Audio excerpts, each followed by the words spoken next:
সুপ্রভাত। অনেকদিন পর দেখা হচ্ছে আমাদের। আশা করি সবাই ভালো আছেন। আজকে গলাটা একটু বসে বসে আছে। কদিন ধরেই ঠান্ডা গরম, ফলে এরকম হচ্ছে। আর মন মেজাজ খুব ভালো নেই।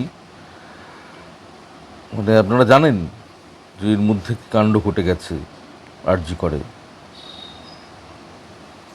মানে সমাজের এই অবস্থা দেখে খুবই চিন্তিত, এবং শুধু তাই নয়, নিজের দিকে তাকাতে লজ্জা পাচ্ছি, ঘেন্না হচ্ছে। মানুষ যত সভ্য হচ্ছে,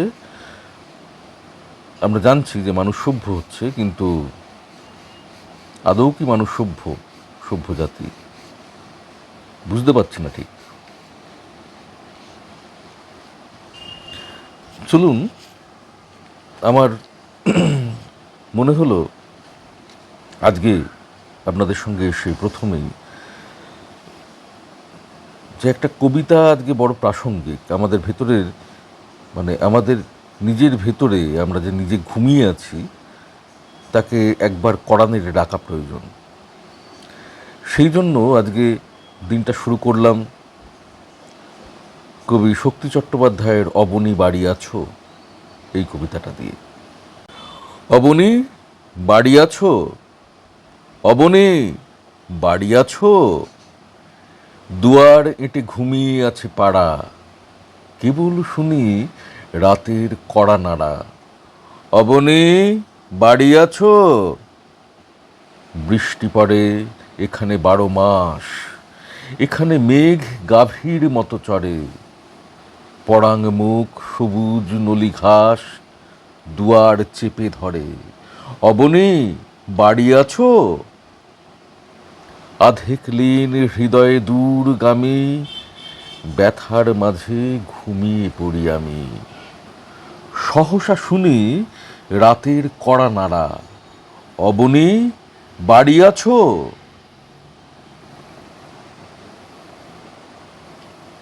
এই অবনীকে ডেকে তুলতে হবে, ঘুম থেকে ডেকে তুলতে হবেই। এবারে আজকে আর খুব একটা বেশি কথা বলবো না, কারণ অনেকগুলো দিন আমাদের আগে পড়ে আছে। সেই দিনগুলো এবং অতীতের পাতা থেকে আমার চ্যানেলে যেভাবে আমি তুলে আনতাম কিছু ঘটনাবলী, সেইভাবে ক্রমানুসারে আজকে 26শে জুলাই অতীতে কি ঘটেছিল সেটা আপনাদের পাওয়ার কথা। তো আগে সেটা দেখিয়ে নিয়ে তারপর শ্রাবণী মেলার টুকরো টুকরো কিছু অংশ, রাখি পূর্ণিমা পর্যন্ত, তারপর ফিরে আসছি আপনাদের সঙ্গে সামান্য কিছু কথা বলে আজকের ব্লগটা শেষ করব। এবং সেই একই অনুরোধ থাকবে সবার কাছে আমার কথাগুলো পৌঁছে দেওয়ার জন্য। আশা করি ইচ্ছা করে আপনাদের যে আমার কথাগুলো পৌঁছে যাক সবার কাছে, সেই জন্য একটু শেয়ার করবেন। ভালো লাগবে নিশ্চয়ই, এটাই ভাবছি। ভালো লাগলে কমেন্ট করবেন, লাইক করবেন। এবং যারা এখনও শুধুমাত্র আমার চ্যানেলের ভিডিওর নোটিফিকেশান দেখে ক্লিক করে দেখেন এবং আবার পরের দিনের জন্য অপেক্ষা করেন, তারা আমার চ্যানেলটাকে সাবস্ক্রাইব করে নেবেন। তাহলে প্রত্যেকটা নোটিফিকেশান পাবেন এবং প্রত্যেকটা ভিডিওই দেখতে পাবেন। এবং আমি কথা দিচ্ছি যে এবার আমি নিয়মিত আসবো, এবং খুব শীঘ্রই আপনাদের সঙ্গে লাইভেও আমি আসবো, এটাও কথা দিলাম। হয়তো আর মাঝখানে 8-10টা দিন আপনাদের অপেক্ষা করতে হবে। আমি এই ভিডিওতেই জানাই যে 1 সেপ্টেম্বর সম্ভবত রবিবার পড়েছে, ওই দিন সন্ধেবেলা আমার লাইভে আসার প্রস্তুতি চলছে। আচ্ছা, এখন দেখতে থাকুন 26শে জুলাইয়ের অতীতের পাতা থেকে কিছু ঘটনা বলি, এবং এই যে মাঝের দিনগুলো 14 দিন, এর মধ্যে মেলার কিছু অংশ, শ্রাবণী মেলার আপনাদের সঙ্গে অনেকটাই নিয়ে আসার কথা ছিল, কিন্তু পারলাম না। মাঝে অনেক ঘটনা বিক্ষিপ্ত করে দিল আমাকে। তো সেই কারণে কিয়দংশ মানে কিছু কিছু অংশ শ্রাবণী মেলার আপনারা দেখবেন। এবং রাখি পূর্ণিমা, আমার ছেলেরা তাদের বুটাই বা বুজু এবং ধনধনকে কীভাবে রাখি পরিয়ে দিচ্ছে এবং তারা কি তাদের মিষ্টি হিসেবে দিচ্ছে, এইটুকু। তারপর আমি ফিরে আসছি আবার এটা দেখিয়ে নিয়ে কিছু কথা বলে আপনাদের সঙ্গে আজকের ব্লগটা শেষ করব। চলুন দেখে নিই 26শে জুলাই।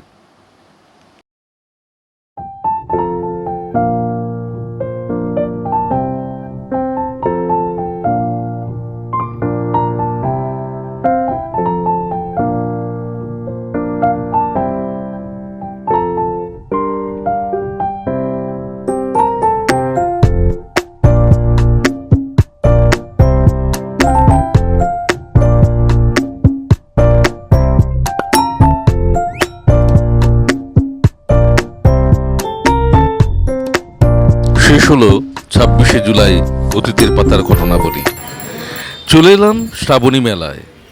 তবে মানে আমাদের এখানে শ্রাবণী মেলায় যেটা জোর সোমবার পড়েছিল সেই সময়ের ছবি আমি আপনাদের দিতে পারলাম না, কারণ সেই সোমবারে ভিডিও করা সম্ভবই হয়নি, ভিড়টা এত প্রচণ্ড ছিল।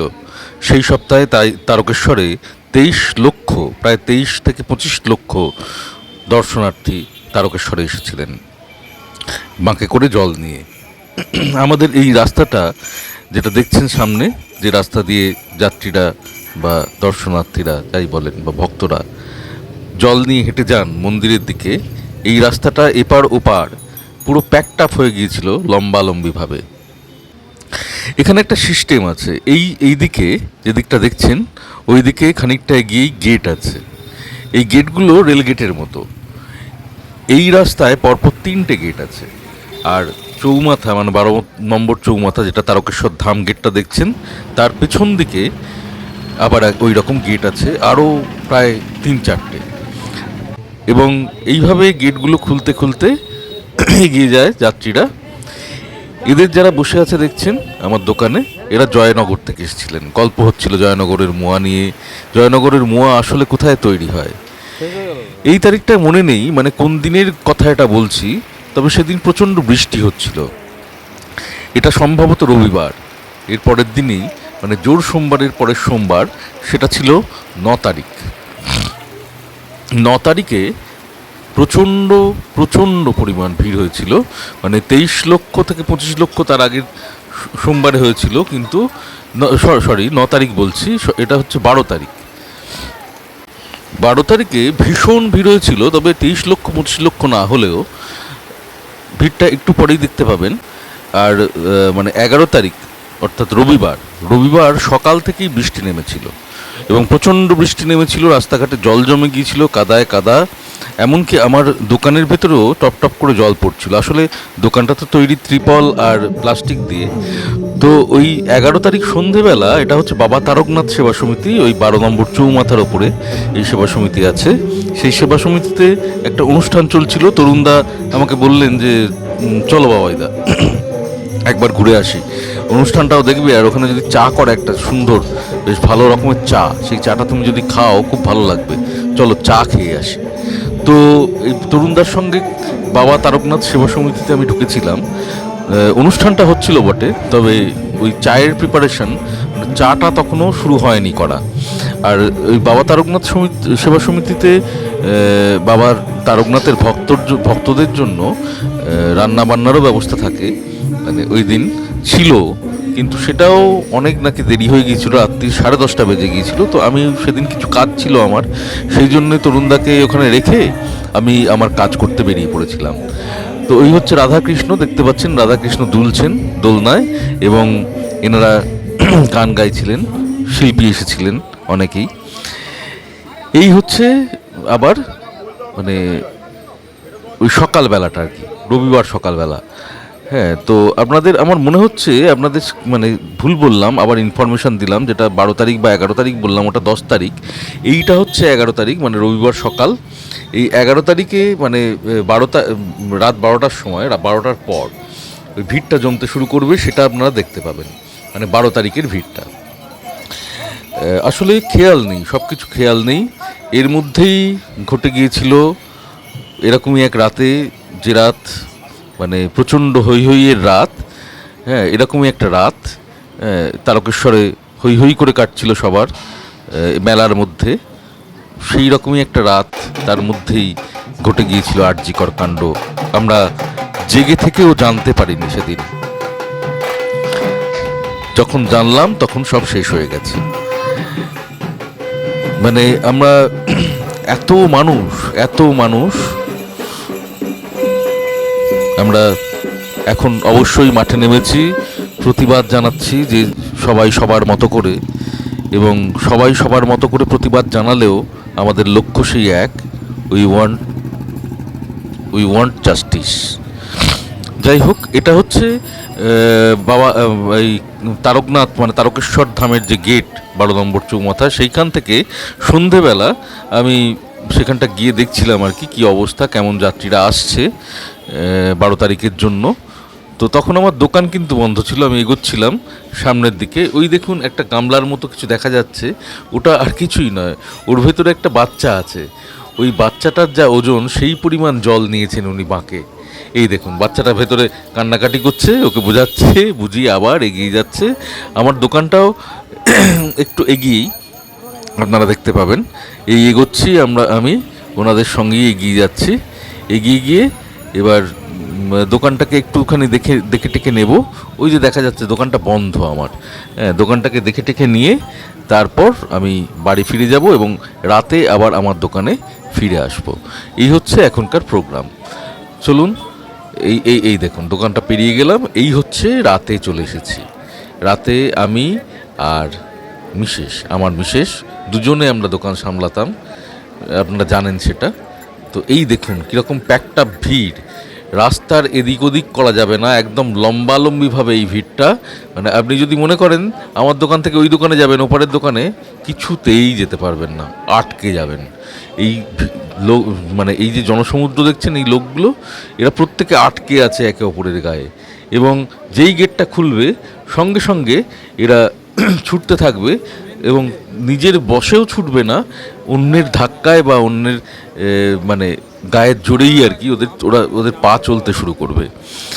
এইভাবেই ব্যাপারটা হচ্ছিল, এবং সে কারণে একটু মানে বিক্রি বাটাতেও প্রবলেম হয়েছে এবারে। এটা চলছে প্রায় বছর 3, মানে কোভিডের পর থেকেই এরকম গেটের ব্যবস্থা। আমরা অসন্তুষ্ট হচ্ছি যারা ব্যবসা করতে বসছি, আর খারাপ লাগছে এই যাত্রীদের দেখেও, যারা ঘন্টার পর ঘন্টা মানে 1 দিন 1.5 দিন ধরে হেঁটে আসছেন, তাদেরকে আবার এই গেটের জন্য এসে দাঁড়াতে হচ্ছে। এই চলে এলাম পরের দিন সকাল, সোমবার সকালবেলা। সোমবার সকাল এখন ভিড়টা অনেকটাই কম, একটু বেলার দিকেই যখন মানে আবার একটু ক্যামেরাটা ধরা সম্ভব হলো, সেই সময় ক্যামেরাটা নিয়ে এলাম আপনাদের কাছে, আপনাদের দেখাবো বলে। এর আগে কিন্তু ক্যামেরাটা ধরতে পারিনি। চলুন দেখতে থাকি এই সময়টাকে। সোমবার সকাল, তবে এই সোমবারটা বেলা হতে লাগলো এবং ধীরে ধীরে ফাঁকা হয়ে যেতে লাগলো। এখনই দেখতে পাচ্ছেন কতটা ফাঁকা, মাঝে মধ্যেই একটা যাত্রীর ভিড়, যাত্রীর ঢল নামছে, কিন্তু বাদ বাকি সময়টা পুরো ফাঁকা ফাঁকাই ছিল। ফলে যতটা ব্যবসা আশা করেছিলাম ততটা ব্যবসা এই সপ্তাহে এসে দাঁড়ালো না, এবং রাখি পূর্ণিমার সপ্তাহে সেটা গেল একদমই শেষ হয়ে। মানে রাখি পূর্ণিমার দিনে আমরা যখন বসেছিলাম তখন তেমন যাত্রী থাকলেও, যাত্রীর বেশ অনেক যাত্রী এসেছিলেন রাখি পূর্ণিমার দিনেও, কিন্তু তারা কেউ কেনাকাটার যাত্রী ছিলেন না। এদেরকে বলা হয় পূর্ণিমার যাত্রী। পূর্ণিমার যাত্রীরা কেবলমাত্র জল ঢালেন, পুজো দেন এবং সোজা বাড়ি চলে যান। মানে ওনারা তো প্রত্যেক পূর্ণিমায় আসেন, ফলে ওনাদের সেই কেনাকাটার যে আগ্রহ সেটা থাকে না। যতটুকু কেনার হয়তো মাসের প্রথমে এসে কিনে নিয়ে গেছেন, শেষের দিকে এসে আর নয়। এই হলো রাখি পূর্ণিমার দিন সন্ধেবেলা আমরা দোকান খুলে নিয়ে বাড়ি চলে এলাম। এবং দোকান খুলে নিয়ে মানে আমাদের তো বাঁশ, ত্রিপল, পলিথিন এইসব দিয়ে দোকান, জানেনি, এবং টেম্পোরারি সেগুলো খুলে নিতে হয়, কারণ পরের দিন মঙ্গলবার সকাল পর্যন্ত পৌরসভা সময় দিয়েছিল। আমরা করেছিলাম তাই, মানে মেলা শেষ হলো সোমবার বিকেলেই খুলে নিলাম। এই দাদা ভাইকে মানে কাচু চিংপটাশকে রাখি পরিয়ে দিল। আর আমাদের দোকানে ছিল দিলখুশ, সেই দিলখুশি মানে মিষ্টি হিসেবে ব্যবহৃত হলো আর কি। ওরা মিষ্টি হিসেবে দিলখুশকেই ব্যবহার করলো। পুরো একটা প্যাকেট ছিল, বেঁচে গিয়েছিল, সেই একটা প্যাকেট খুলে ওরা বুজু, মানে ছিং পটাশের বুজু আর কাচুত্তো বুটাই আর ধনধনকে ওরা ওই মিষ্টি খাওয়ালো, দিলখুশ খাওয়ালো, এবং আমিও ভাগে পেয়েছিলাম এবং ওদের মাও মানে মাম্মামও ভাগে ভাগে পেয়েছিল সেটা।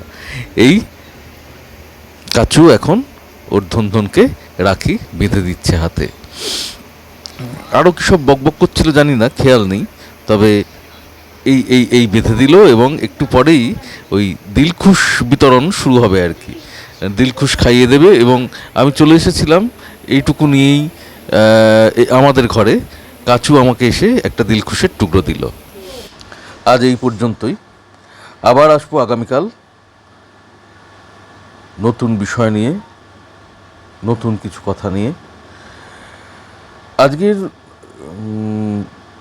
ভ্লগটা একটু অন্যরকম, মানে পিছিয়ে গিয়ে দেখিয়ে এলাম আপনাদের কিছু সময়ের ছবি।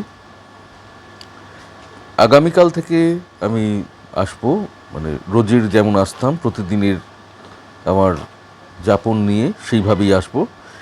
এবং আরেকটা কথা আপনাদের সঙ্গে বলে রাখি, সেটা হচ্ছে আপনাদের কাছে বলে রাখি, সেটা হচ্ছে অতীতের পাতা থেকে উল্টে আমি যেটা দেখাই আর কি আপনাদের, আপনারা পছন্দ করেন আমি জানি এ বিষয়টা।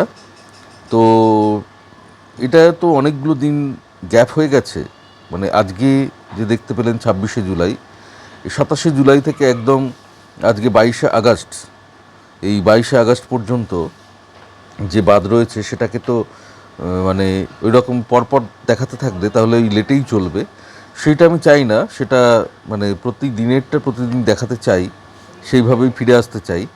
সেই জন্য আমি মানে এইভাবে কাল থেকে দিতে থাকবো ওই বিষয়টা, যে আমার কমিউনিটি পোস্ট থাকবে আজকে রাতের দিকেই, যে কমিউনিটি পোস্টে মানে 27 তারিখ থেকে 31 তারিখ পর্যন্ত আপনারা পরপর 5টা কমিউনিটি পোস্ট পাবেন। সেখানেই অতীতের পাতা থেকে তুলে এনে ঘটনাবলী সেটা থাকবে, মানে ধরুন 27 তারিখ থেকে 31 তারিখ পর্যন্ত। আবার 1 তারিখ থেকে 5 তারিখ এইটা থাকবে আগামীকাল সকালে, আর 5 তারিখ থেকে 10 তারিখ কিংবা 15 তারিখ এইটা থাকবে আগামীকাল আমার ভ্লগে। এইভাবে জায়গাটাকে আমি মেকআপ করে নিতে চাইছি, একটু মার্জনা করে নেবেন, কারণ না হলে এটাকে কন্টিনিউ করা মানে আপনাদের পক্ষেও মনে রাখা কঠিন হয়ে যাবে। মানে এই বিষয়টা যারা দেখেন আশা করি তারা মনে রাখারই চেষ্টা করেন, ফলে মানে এই অসুবিধাটা যাতে তাদের না ঘটে যায়, এতটা গ্যাপ তারা যাতে মানে তাদের না সহ্য করতে হয় আর কি। তাই আমি ফিরে আসবো এইভাবেই এটাকে নিয়ে। আবার একবার খেয়াল করিয়ে দিই, আমি আজকে রাত থেকেই শুরু করব, 27 তারিখ থেকে 31 তারিখ পর্যন্ত অতীতের পাতা থেকে তুলে আনবো কমিউনিটি পোস্টে, হয়তো 5টা কমিউনিটি পোস্ট আপনারা পরপর পাবেন। এরপর কাল সকালে আরও 5টা কমিউনিটি পোস্ট, যেখানে আপনারা পাবেন 1 তারিখ থেকে 5 তারিখ পর্যন্ত, এবং 6 তারিখ থেকে 15 তারিখ পর্যন্ত পাবেন আমার কালকের ভ্লগে। তারপর আশা করি তারপরের দিনেই আমি পৌঁছে যাব, মানে তারপরের দিন যখন আসছি, মানে কালকে আসছি 23শে আগস্ট, মানে 24শে আগস্টের মধ্যে আমি পৌঁছে যাব একদম দিনের প্রতিদিনের অতীতের পাতা থেকে তুলে আনা ঘটনা নিয়ে। আচ্ছা, আজকে আসি, আবার ফিরে আসবো। ফিরে আসার আগে যেতে যেতেই আপনাদের সবাইকে বলে রাখি, ভালো থাকবেন, সুস্থ থাকবেন এবং সজাগ থাকবেন।